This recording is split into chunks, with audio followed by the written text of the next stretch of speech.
If you didn't cry free speech, protect free speech when it was taken away from doctors, medical personnel, biologists, and scientists when they tried to tell you their medical opinion and perspective about an experimental new vaccine that could cause you harm because of really dangerous side effects, but you're crying free speech to defend terrorism and people who support terrorism, who discriminate and bully and harass Jews and promote terror groups and call to the eradication of Jewish people.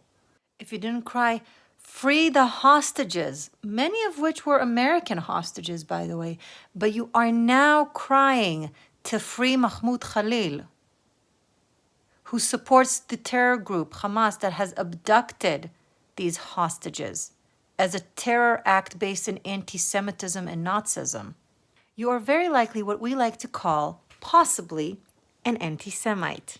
Wait, hold on, take a breath. It is a known factor of anti-Semitism to have double standards. If the same values that you give others, you don't give to Jews, that is anti-Semitism. If you give justice for you and you and you and you, including those who hate the Jew, just not for the Jew, that is anti-Semitism. How you describe yourself, how you define yourself, how you would like to see yourself does not matter. What matters is what you actually do. You can change that.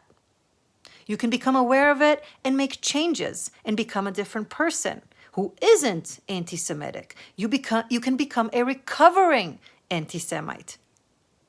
But what you can't do is stay a rotten anti-Semitic fuck and tell us that you care about liberties, democracies, free speech, and all the bullshit that you do not care about.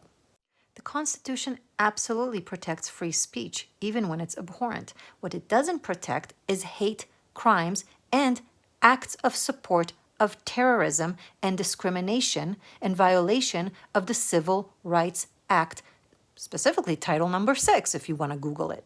And this I tell you as an immigrant. It's a privilege to be able to be here in the United States of America. And there are terms and conditions. It's not a right, it is a privilege that is given to you under terms. You may not be supporting terrorism, and that applies also to citizenship. It's illegal. It's not that complicated, but if you complicate it in order to defend him and warp it and gaslight yourself and the Jewish people and your society to say, well, it's just his free speech, once again, we're circling back to you being anti-Semitic.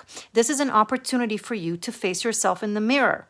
Bad guys don't think they're bad guys, and evil doesn't wear horns. You might have very nice lipstick.